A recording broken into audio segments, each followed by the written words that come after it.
should I not? Is it worth it? Is it not worth it? Have some people who you already know you have trusted. Because at that time, if you're not careful, you're not sure who to trust. So have some people that while everything is clean and sober with you, you know who you consult. When problems start coming, put them in the picture. But it is important for both you and your wife or your spouse, your husband or your wife, both of you know these people. So for example, there are people who I would let Salatu know, let my wife know. And this I learned from my father. I didn't learn it from him, I actually learned it from my mother. She said, when your father got married to me, he told me about 3 of his best and most trusted friends. That that's my mom talking. My mom says that my dad said, if she has difficulty in speaking to him, if things are not going through, you can speak to any of these 3 people. Why? He will not look at that as you are gossiping, you are complaining, because these are people of integrity. They are good Muslims, they care for the family, they are honest, they are trustworthy, they are respectful and respectable individuals. So have some of those people so that when the hard time comes and you have to talk to somebody, it doesn't compound the problem. Why are you talking to this person? Yeah, there's already that understanding. And lastly, on the polygamy issue, my father was married to a stepmom and then later got married to my mom. They're both the same age. My stepmom died early this year at the age of 76. I learned from my stepmom why she never ever had a quarrel with my mom on anything. And my father would, he's very proud, as if he did something. But what was interesting is, my stepmom's, she told me and my sister quite a number of times that your mom is special. That my mom came and met her once and introduced herself and said, I am attracted to your husband,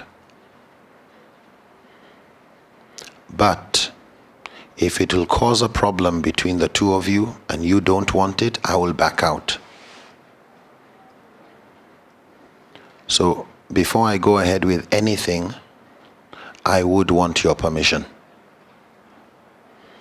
My stepmom said, her reply was, you know, we're Africans, we're used to polygamy, we're expecting it any time. But the fact that you have asked, I want you to know you are most welcome to the Lemu family. And when her friends, my stepmom's friends, would tell her, this lady, you know, she wants to take your husband away, she wants to this, be careful, whatever, whatever. She says she had all the strength to tell any one of them, which one of your co-wives, because they were also in polygamous relationships, which one of your co-wives ever asked you permission? And which one of you ever asked the existing wife permission? This lady asked my permission. I said yes. That tells me she didn't come to take my husband away. In other words, the way you even approach it, and I'm not saying that's the only way, but there are ways you handle polygamy so that even between co-wives, you reduce the distrust and the, you know, no, I don't want to see my co-wife. I don't want to meet her. I don't want to know anything about her. Why would she not get suspicious? Why would she not put a bigger fight? Yeah. So think carefully about how you go into relationships and don't go with the stereotype that the answer is going to be no anyway, so you might as well, or her opinion doesn't matter. Just be sensitive about some of these things. It makes things easier as we go. Allahu Alam.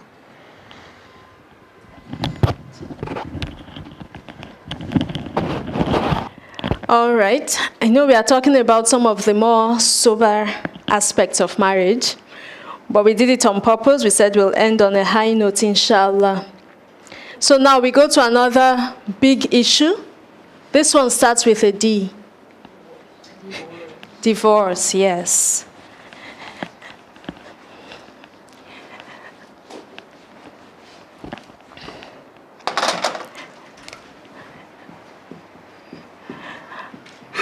I think when we were talking about the problems faced by the prophets, we didn't touch on divorce. It didn't show up. Because there is... Who? Nabi Allah Ismail, yes, we mentioned about divorce. Okay, good. Because I sometimes think of the example of the Prophet ﷺ, who got married to this young lady. And when he went to see her on the day of the wedding, and she then said, I seek refuge in Allah from you. It was her own way of saying, I don't want this marriage. So he instantly let her go. So divorce happens, even to the best of us. The Prophet ﷺ faced that. He was rejected by a woman. And in his time, that would have been like a great shocker. Who would reject him? But somebody did. And he didn't take it as though it was a judgment of who he was. So divorce happens for so many different reasons. There are some cases when divorce happens and one looks at the whole situation surrounding the marriage, that one understands that that's a marriage contract that shouldn't have been made in the first place. And here we'll go a bit into before marriage. Sometimes you hear of people who get married and they would say they noticed there was this problem before the marriage took place. And the problem bothered them so much, they actually considered calling the whole thing off. But then they start to make some calculations. We've known each other now for about 2 years. Or there was this time we wanted to get married, we separated, went our different ways, we got back together again. It's so tiring to have to keep doing this. Or sometimes it's pressure from the family. What? You want to call it off now? After we've done this, the families know each other, we've made our plans. So for some people, it's the fact that a date has been set. How do you go this far and then say you are going to call it off now? So they go ahead with the marriage anyway. But that problem that bothered them very deeply doesn't go away. So divorce is almost inevitable. In some cases, the couple cannot just stay committed to the marriage. Whatever the reasons may be, divorce happens. What happens after divorce? In some cases, the circumstances surrounding the divorce itself, the situation is so charged, so volatile. There is so much conflict and quarreling and criticism and insults and name-calling that by the time the marriage finally ends, there's still a lot of bitterness.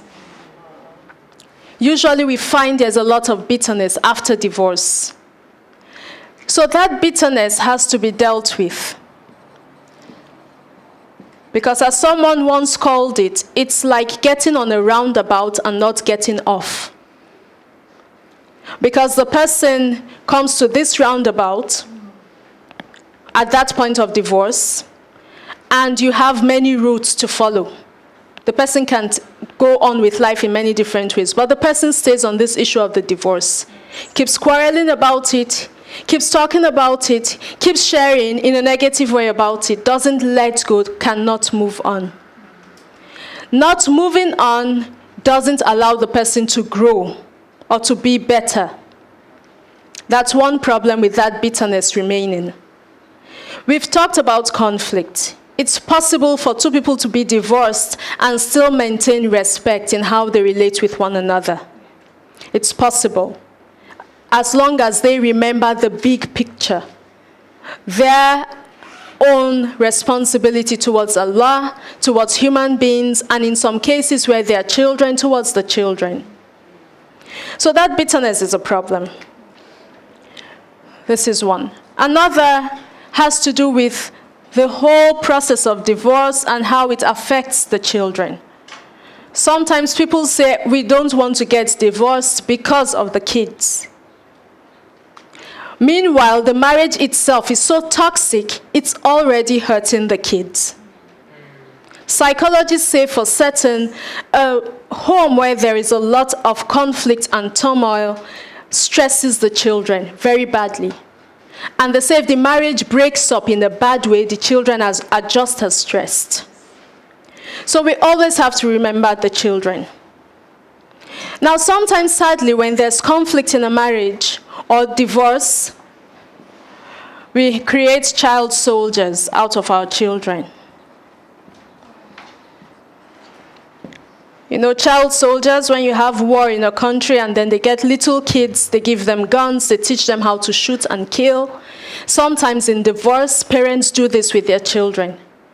They tell them everything the spouse has done wrong from their perspective. They make the children take sides.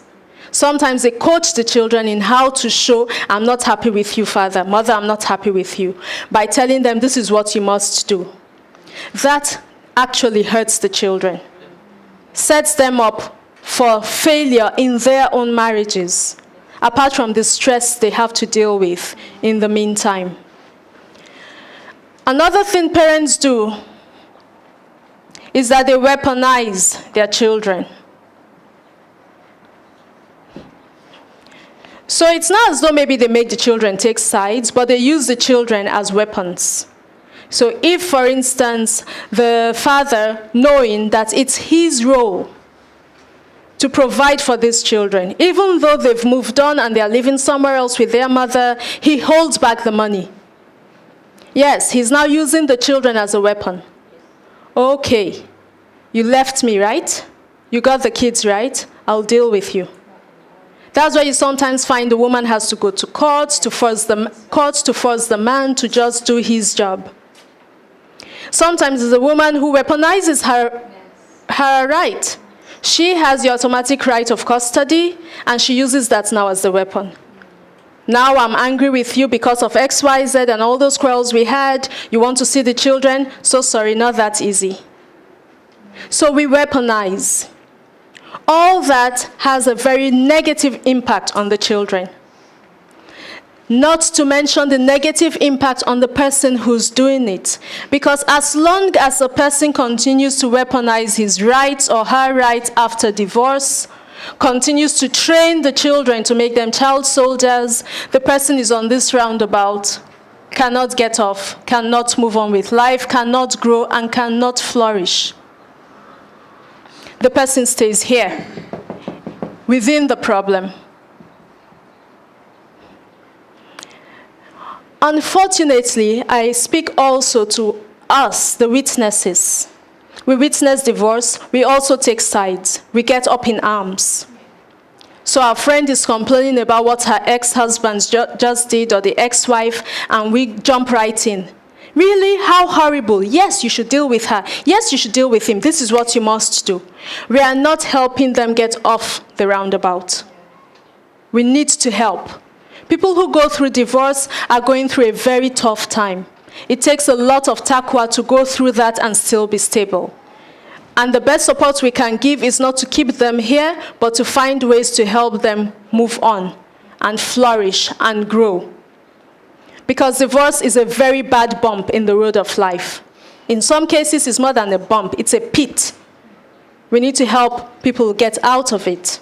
And if people find themselves in this situation, they need to help themselves get out of it by keeping their eyes on the target, their eyes on Allah throughout. And sometimes going through a divorce or watching one's parents go through divorce actually becomes that part of the baggage we talked about earlier. Leads to fear of marriage, fear of commitment, fear of truly being yourself within marriage. So we need to understand this whole thing. And why we would sometimes talk about divorce, even to people who are not yet married, is so that they understand. Don't rush. If you rush into marriage, you may end up here. Don't rush. This heartache is not worth the rush.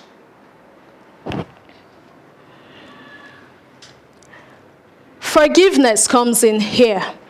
This is one of the greatest tests of forgiveness. Because no matter who is at fault in a marriage that leads up to divorce, in the course of getting to this point of divorce, things are said and done that some people find almost unforgivable. But here again is a test of our faith, our ability to forgive and to let go of the one who has hurt us.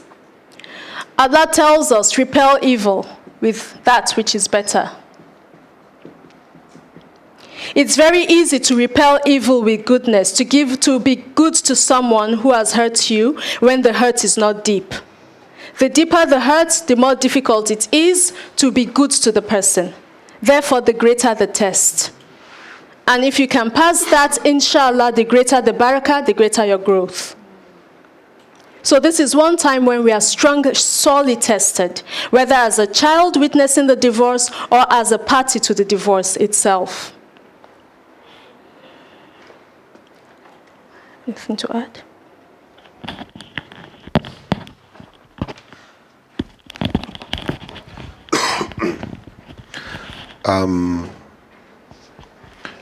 What actually some child psychologists find is that children on the whole can cope better with the death of a parent than with abusive parents. Children can grow very healthy with a single mother, but they find it difficult to grow healthy when the mother and father keep fighting and naturally keep pulling the children in. When the father wants to express his anger, he complains to the children about the behavior of the mother. The mother complains to the children about the behavior of the father. The children love both, but they are being forced to hate both.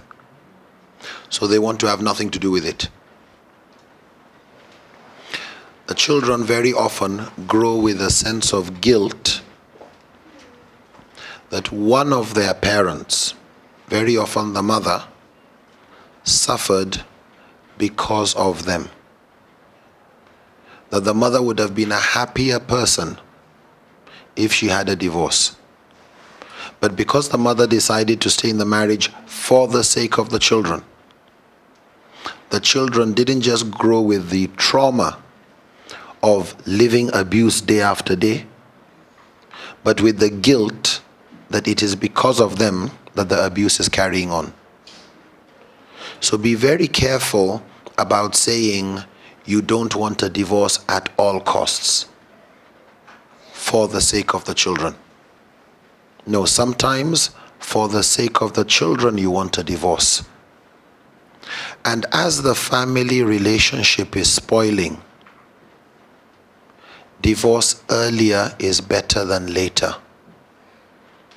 Divorce when you can divorce, as Allah says, stay together in peace or divorce in kindness. So either stay together in peace or separate on a kindly manner. Why? Because you don't want a divorce when your relationship is so spoilt that after the divorce you will not cooperate in raising the children. So when things are spoiling and they are getting bad, what you want is this heading for the rocks? Don't let it hit the rocks. Don't reach the level of contempt, of abuse, of insult, of hatred, bitterness. So that when you divorce, I don't want to see you again, I don't want to speak to you again, I don't want to have anything to do with you again. Don't let it reach that stage. Because if it reaches that stage, then how are you going to manage the children together? The children didn't choose this marriage. They didn't choose you to be the parents. They didn't choose to come. The children are Allah's gift to you. The most vulnerable in the family are the children. Keep your eye on that ball and make sure it doesn't go out. Those are the eggs that should not break. The rest, as adults, we can handle. But protect the children from both of you. And sometimes what that means is you would have to forgive for the sake of the children and build a relationship for the sake of the children and not revenge or retaliate for the sake of the children. I'm not saying you stay in the marriage. If you have to go out at a time when you know this is the best time to leave this marriage for the sake of the children. But don't wait until it has completely decayed. The children have seen the worst side of their mom. They've seen the worst side of their dad. And even after the divorce, the word dad, the mom doesn't want to hear. The word mom, the dad doesn't want to hear. That's an extra punishment you take the children to. And sometimes you say you're going to keep the relationship going for the sake of the children. That is not in the best interest of the children. You separate when there is some amount of kindness, civility in the way you will handle the divorce. Not you go with a bomb, just really scatter everything. Sometimes, depends on who is having the children and how it happens. The tendency is for each side to want to justify its position. For the husband to want to say it's her fault. For her to say it's his fault. And sometimes in doing that, more spice is added. Why? Because the husband wants more support on his side and the wife wants more support. But then there are those family members that she knows and he knows. And it becomes who's going to go and convince these people first. So sometimes rumors will spread faster than they normally would spread. Very often, the person who feels guilty that they are the real cause are the ones who are greater in a hurry to go and prevent their name from spoiling. Remember, as the wife or as the husband, don't do anything that will spoil the name of your wife. Why? She's the mother of your children. You can explain what you need to explain to those who actually matter. But it's not the business of just anybody who, I heard you had a divorce. Oh yeah, really? This is what she did and da-da-da-da-da-da-da-da. Oh, I heard you had a divorce. Or you are planning a divorce or whatever. Yeah. This is what he did. He even did this. Don't join that. Even if the other side is doing it, the tendency is for you to feel my reputation is on the line. I need to protect my reputation from what the other person is doing. This is when you have to ask yourself, of all your friends, who are the ones that really matter? Not everybody needs to know everything. Some just need to know, just for your information, we're having a divorce. Sorry to let you know. That's all. And when they want to ask details, the details are private. Please just, if you don't mind respecting that, would appreciate that. That's all. If this one, but I heard, there are always two sides. Especially if this person doesn't add anything, doesn't suddenly became interested in your family just when he heard there was a divorce. Before then, hardly visits, never really cares. This person is just going to be a mouth elsewhere. Yeah. Don't add more fuel to the gossip, because by the time it passes person number 1, 2, it's a completely different story. And what happens? The rumor continues. 1 year after the divorce, people are hearing it for the first time. Is that really what happened? Yes. Some of your friends will be very quick to judge you. They will listen to your husband or your ex-husband or your ex-wife, and they won't even ask you. They've already taken sides. Those are sometimes the kind of friends that weren't really friends in the beginning, if they will quickly judge you. I mean, you know your friends for how long? Suddenly they didn't even hear your side. They've taken side, then they didn't really know you.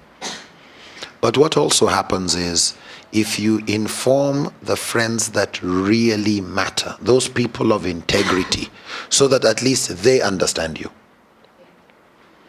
When rumor spreads, it usually will then come to them. They would be the ones who will put the fire out. But don't get too carried away by your ego, your reputation, and then you want to start spoiling the name of the person who is still the mother of your mom. Oh, sorry, mother of your children. So keep an eye on the kids. On the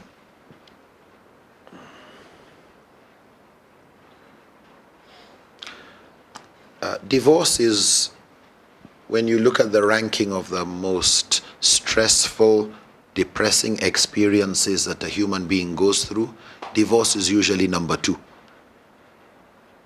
Death of a loved one, number 1. Divorce, number 2. It is very stressful. But people have different ways of coping. This is where a board of personal directors is useful. Somebody understands you. And if you're looking for advice, you know you've got 1, 2, 3 people who you trust, who can be sincere with you. One point I really want to emphasize has to do with the way culture views marriage, as if you should stay married, however ugly it is, just cover it up and live with it. Everybody goes through problems, don't worry, just manage. Sometimes it's your family feeling embarrassed that a marriage they tried to push, like no parent wants to hear, my children had a divorce, my daughter is divorced, my son is divorced. So there are those who, they have their own interests in you staying married. While you will do your best to save your marriage, you will go to those who can give counseling, you will meet whoever can, you do your best. But don't wait until it starts getting ugly. One last statistic. There's one Australian researcher. He researches serial killers. Serial killers from all over the world. And in one of his write-ups, this I was reading in a book called Raising Boys by Stephen Biddulph, very good book. But one thing he mentioned was he has never come across one serial killer that didn't come from a broken home. Every serial killer came from a broken home. He said, we are lucky not everyone who comes from a broken home becomes a serial killer. But you have to ask yourself, what do they become? A serial killer is one that hit the headlines. Okay, not everybody hits the headlines, but what else do they hit? Do they become abusive in their families? Do they become abusive in their workplace? No. So please don't joke with this issue of the potential impact of a very ugly marriage on children. Don't wait till it has gotten rotten and it's smelling and the children are in it. Then you say you are breaking. So, on one side, on the side of the husband, think of the kids and what's the best for them. Don't wait until I hate her so much I will not allow her to have the kids, even though in the best interests of the children, she's the best for them. That you've turned it into a fight. So please just, stay with adab, Stay with your connection with Allah. Be fair, be just. And it's not all about you. What will people say? So let's just pretend everything is okay when you know you are creating a toxic environment for your children. They are very vulnerable. May Allah continue to protect us.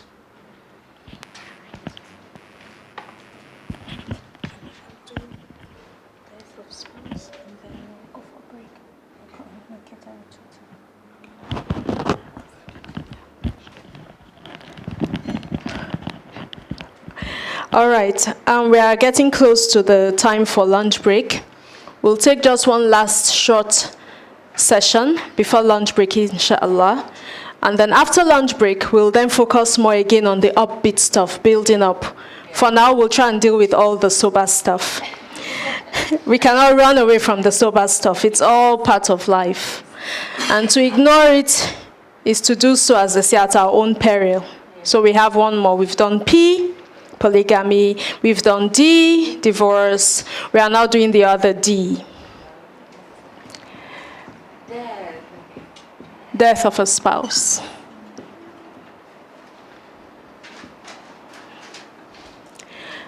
And our focus really is afterwards.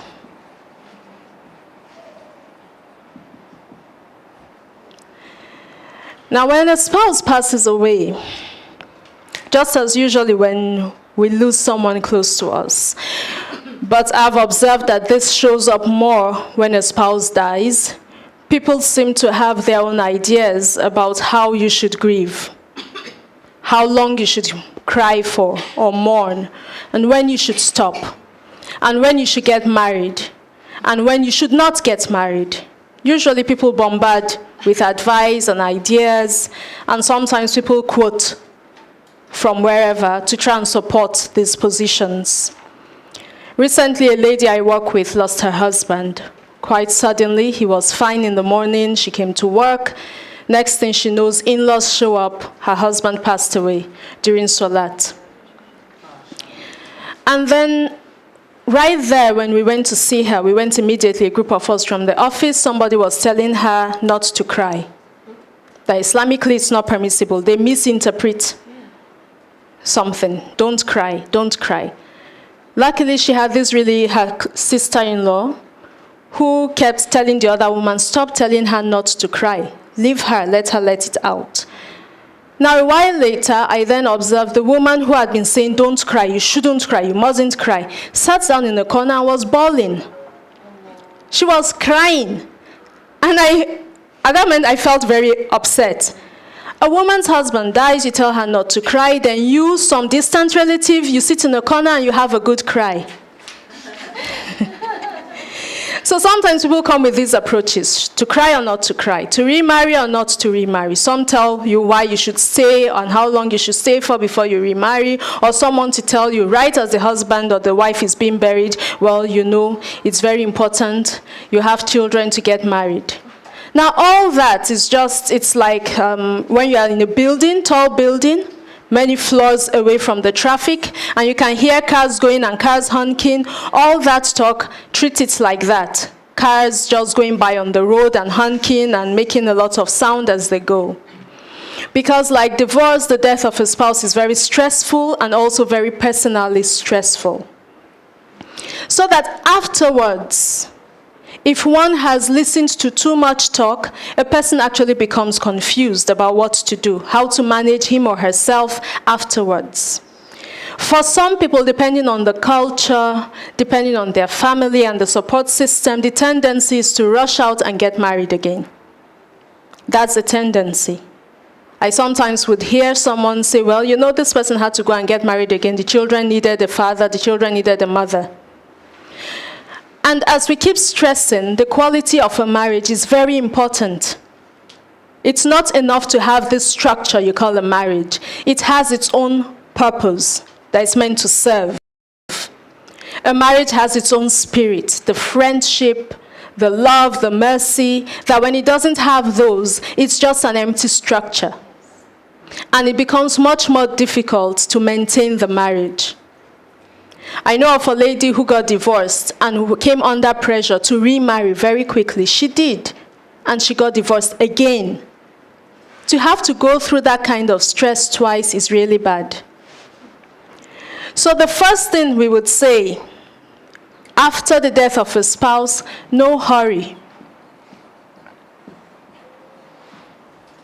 One should move at one's pace. There is no contest, there's nothing to prove. Even if we haven't experienced this, we will sometimes have friends who have gone through this, family members.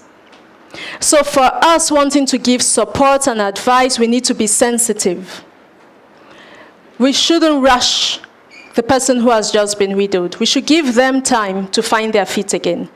Because one tendency is when they rush to get married, they are actually trying to revive the old marriage. They are trying to replace the dead spouse.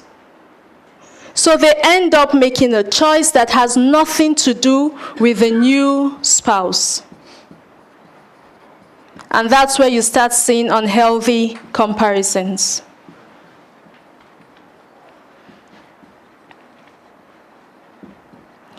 Someone once said that it's very easy to compete against a person who is alive. If your spouse is always comparing you to someone who's alive, it's quite easy to compete. Why? Someday that person will make a mistake, and then you look better than that person. You can go spy and see what the person is doing and do it 2 times better. But they said the person is dead, you are finished. You can't win that contest. Because the person remains perfect in the minds of this person. So for someone who is widowed, marries again, in order to try and replace the late spouse, the person is already doing this new spouse an injustice, a big one. Because no 2 human beings are alike. This is why people who have been bereaved need to find time to slow down, settle down, and make better choices. When we are stressed, that's the wrong time to make a choice as important as getting married again. Meanwhile, what does a person do? I mentioned earlier that in times of difficulty, you make sure you have a good support structure. The support structure helps you feel strong, helps hold you up until you find your feet again. To maintain those social connections, the connections to do with family. And we mustn't forget the children. If there are any, they also need some support. Depending on their age, they will be grieving even more than the parent who is alive. In some cases, they are so little, they are oblivious. Whichever ways it is, one must remember the children. In choosing a spouse again, one must remember the children. How will this new spouse connect with the children? And to foster that connection. We are only summarizing this. This is actually meant to be a long talk all on its own. But to consider the children in remarrying and to make sure the connection is fostered properly. Or else one rushes to fulfill one's own needs or what one wishes to do, children suffer because they are not a part really of this new family. Remarriage after divorce or after the death of a spouse sometimes means you will have what they call these days blended families. Meaning step siblings. That also requires thinking about how do you manage this whole new system, where before it was mom, dad, and the kids, now it's dad or mom no longer here, just mom or dad, and this new person, like who are you? And then the new person isn't coming alone. The new person has attachments. They are kids as well. And maybe the new person, if it's a man, has another wife. And so suddenly the children find their lives just shifted, and now it's shifting again. It can also be very confusing and very stressful for kids.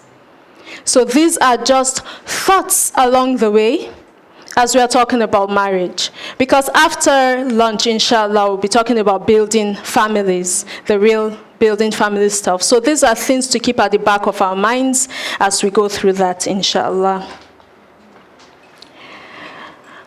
I think that's where I will stop.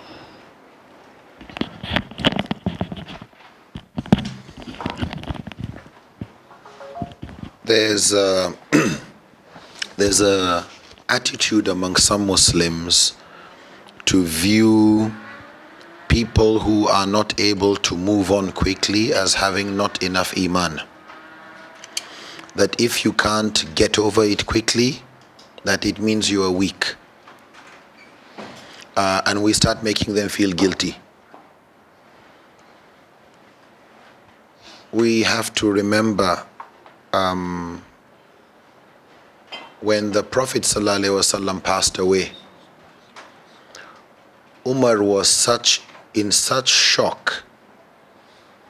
Umar bin Khattab said, anybody who says Muhammad is dead, I will kill him. Yeah, I'll cut off his head. I mean, you would have said, come on, man, you know Quran, you know Sunnah, of course you know the Prophet is a prophet, like what, etc. It needed somebody like Abu Bakr to come and remind him and others.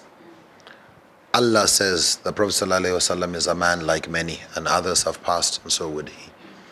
So there are people who, with all their iman, etc., when they are hit by that kind of the death of a loved one, they lose it. And they lose it in different ways.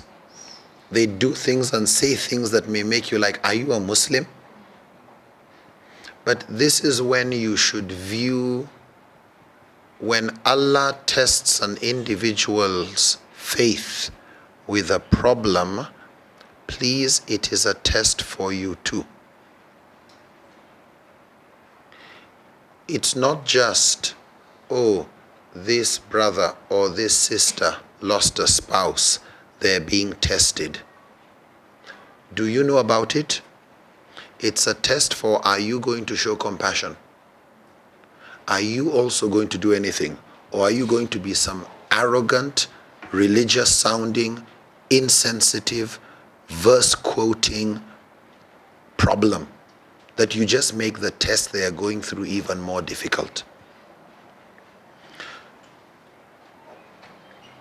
The Prophet ﷺ, Aisha said there was nobody she actually envied more than Khadija, who had passed away long before Aisha would even know who Khadija was. But that, what's her name? Shaima? When Khadija's sister would sometimes come to visit the Prophet in Medina, and she would say Salamu Alaikum, her voice was very similar.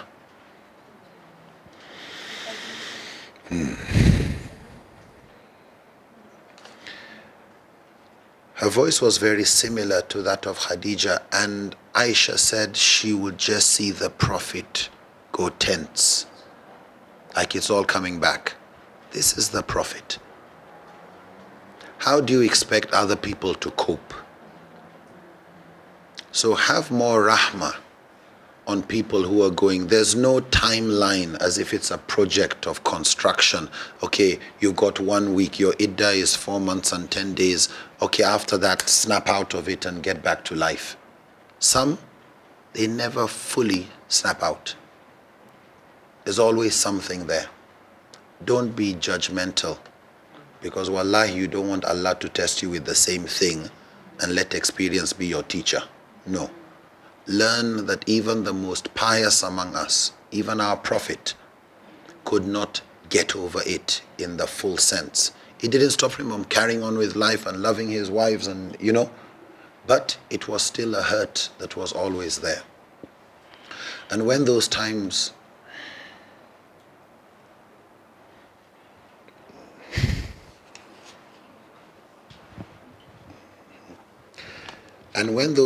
would come, something the Prophet would do was to do sadaqah.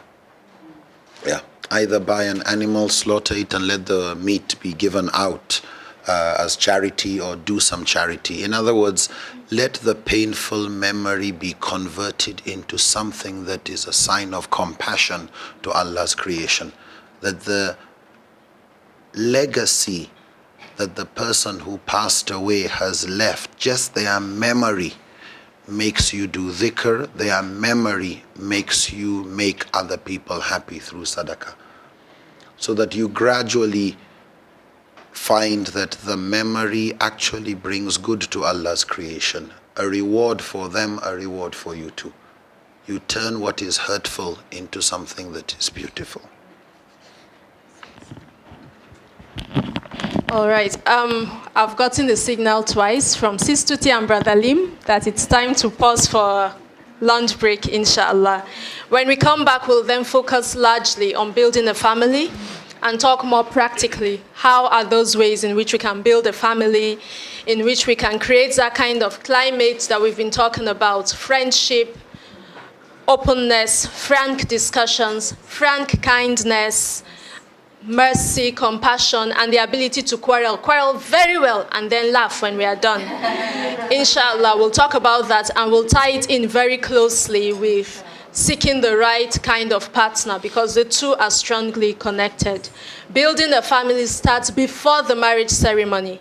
In actual fact, it starts before you even meet the person that you decide you want to marry. So thank you so much for listening and for your patience with our long story and all the sober topics. It's not our fault. We were told we had to cover these sober topics, but alhamdulillah we did. It's necessary. Thank you very much. Assalamu alaikum wa rahmatullah. I think